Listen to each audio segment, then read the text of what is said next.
All right, so check this. The reason why I even felt inspired to share these testimonies with you guys is because of this story right here. When I had found this book in the Dollar Tree, I opened it to page 20, just when you're randomly opening a book. And it was this one, He Forgets Me Not.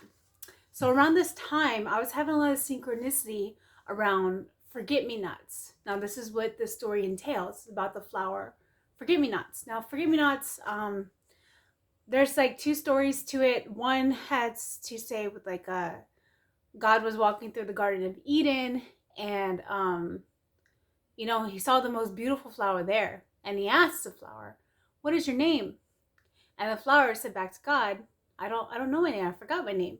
So God then named it Forget Me Nots. And then the other one is about two lovers, a German knight and his fair maiden, were walking parallel to a stream, and his lover had seen some beautiful flowers across on the other side of not a stream, it was a river. Sorry. If it was a stream, he wouldn't have gone the way he had.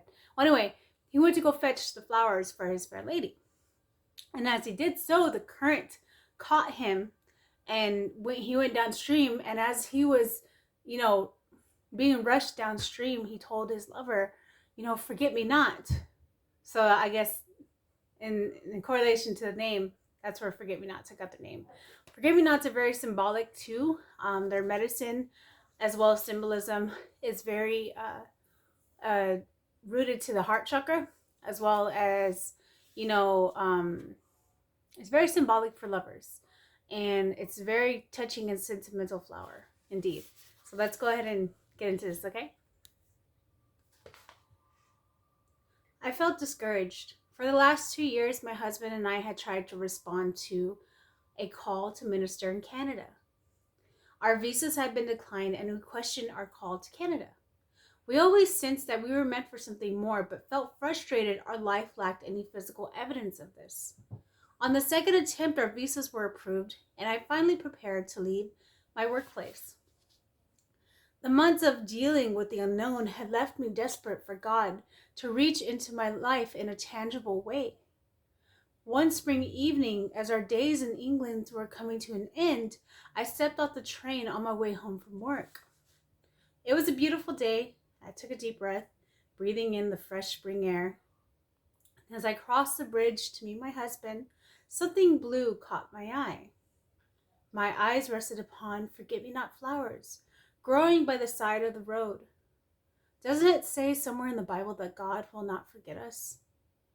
From that point on, I decided I would see these flowers as a reminder that God hadn't forgotten me. I continued with the final weeks of my work, the last days of farewell lunches, heartfelt conversations, gifts, cards that touched my heart deeply. It was a bittersweet time. On my last day at work, a colleague called me over to her desk. She said she had a gift for me from her mother, who wouldn't be able to see me before I had left. Her mother was a special person, and I enjoyed our connection at work. It saddened me that I wouldn't have had the chance to say goodbye to her, but grateful she had thought of me. I took the gift from her daughter's hands and decided to open it later when I was alone. With all the goodbyes and sense of loss from closing this chapter in my life, I needed time away to process. That was until my colleague said these words. "My mom asked me to tell you that it's made with real forget-me-nots." I asked her to repeat herself because I couldn't believe what I had just heard. As she repeated the message, I felt like time had stopped. Those words traveled straight into a deep place within my soul that had been so desperate for God. No one knew what I had thought that day about the forget-me-nots.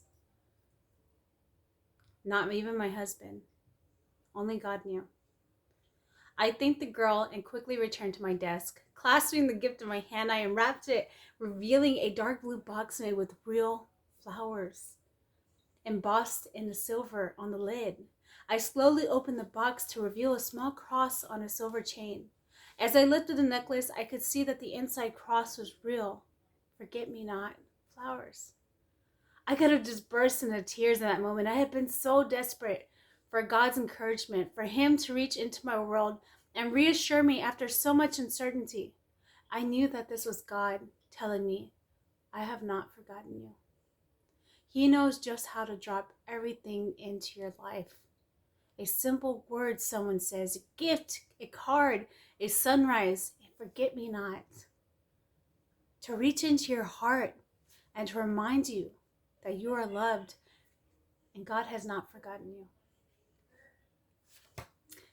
Yeah, when I first read this story, as soon as she said how she interpreted that the forget-me-nots meant personally to her, that it was God not forgetting her.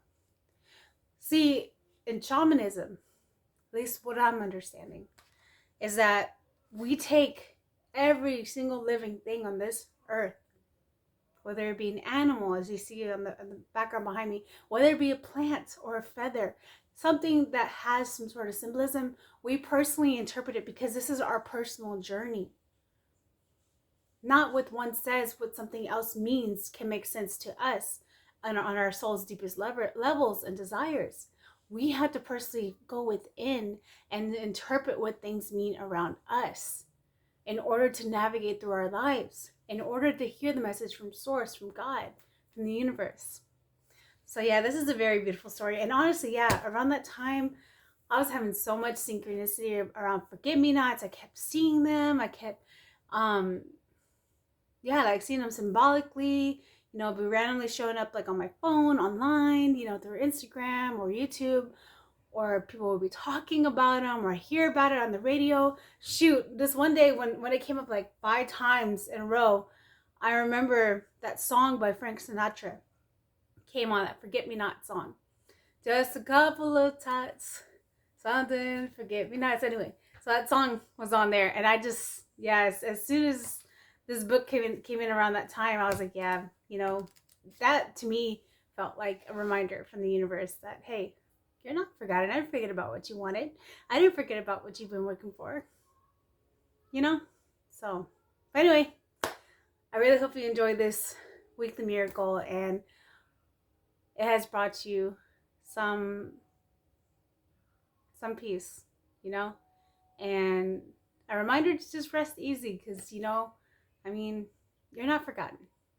No matter how lonesome things get, or as they seem, you're not forgotten, point blank. Talk to you next time, Seekers. Bye.